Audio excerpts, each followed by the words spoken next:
మళ్ళీ ఈరోజు రైతన్న తలుపు తడతా ఉన్నాయి.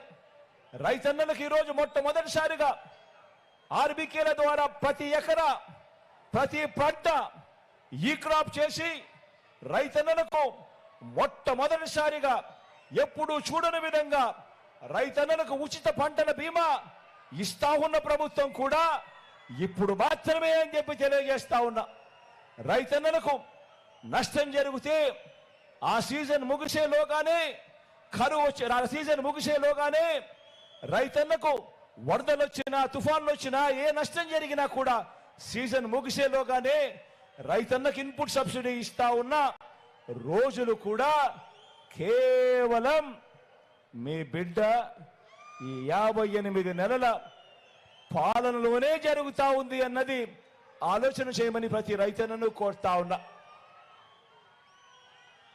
ఇలా వ్యవసాయం చేస్తా ఉన్న ప్రతి రైతన్నకు కూడా మంచి జరిగించే విషయంలో ఎక్కడా కూడా వివక్ష చూపించలేదు. ఎక్కడా కూడా రైతన్నది ఏ కులము అని చెప్పి ఎప్పుడు అడగలేదు. రైతన్నది ఏ మతము అని చెప్పి ఎప్పుడు అడగలేదు. రైతన్నది ఎప్పుడు ఏ ప్రాంతం అని చెప్పి ఎప్పుడు అడగలేదు. రైతన్న ఏ పార్టీ వారు అని చెప్పి కూడా ఎప్పుడు అడగలేదు.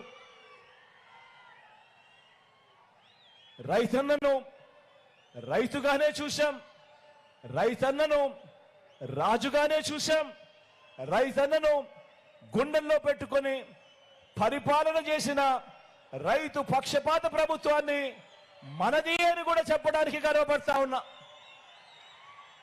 ఎప్పుడు చూడని విధంగా ఏకంగా 35 లక్షల ఎకరాల అసైన్డ్ భూముల మీద, చుక్కల భూముల మీద, ఇనాం భూముల మీద, ఇంకా ఇటువంటి 22A సంబంధించిన ఇటువంటి భూములన్నిటి మీద కూడా ఏకంగా 35 లక్షల ఎకరాల మీద శాశ్వత భూ హక్కులను కల్పించి ప్రతి రైతన్నను కూడా తోడుగా ఉంటూ అడుగులు వేసిన మీ బిడ్డ ప్రభుత్వానికి ప్రతి రైతన్నను కోరుతా ఉన్నాను. ప్రతి అక్క చెల్లెమ్మ మాదిరిగానే రక్షాబంధనం కడుతూ ప్రతి రైతన్నను కోరుతా ఉన్నాను.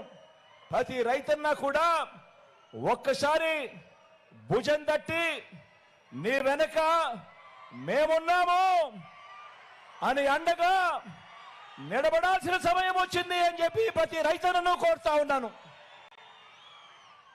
ఎప్పుడు జరగని మార్పులు మన కళ్ళ ఎదుటే కనిపిస్తా ఉన్న ప్రతి రైతన్నను కూడా ప్రభుత్వాన్ని ప్రోత్సహిస్తూ భుజం తట్టి మేమంతా నీకు తోడుగా ఉన్నాము అని గట్టిగా ప్రోత్సహించమని కోరుతా ఉన్నా. మరి రైతన్నలంతా రైతు వ్యతిరేక పార్టీలను, రైతు పేరు పలకటమేవో నేరం కింద భావించే పార్టీలను, రైతులను మోసం చేయడమే పనిగా పెట్టుకున్న పార్టీలను, వ్యవసాయం దండగన్న పార్టీలను వారికి మద్దతిస్తారా, లేక రైతన్న ముఖంలో చిరునవ్వును చూడాలని, వ్యవసాయం పండుగగా మార్చాలని మీ రైతు బిడ్డగా మీ భూమిపుత్రుడికి మద్దతు పలుకుతారా అని చెప్పి ప్రతి రైతన్నను కోరుతా ఉన్నాను. ఈ సందర్భంగా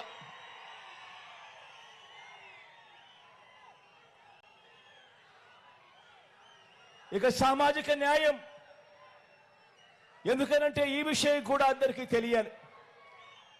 ఎందుకంటే 77 ఏళ్ల స్వతంత్రం వచ్చిన తర్వాత కూడా ఇవాళకి కూడా మీ బిడ్డ ప్రభుత్వం ఈ 58 నెలల్లో తీసుకొచ్చిన విప్లవాత్మక మార్పులు ఎందుకింత అవసరము, ఈ మార్పులు ఎందుకింతగా కొనసాగాల్సిన అవసరం ఎందుకుంది అని తెలుసుకోవాల్సిన అవసరం చాలా ఉంది.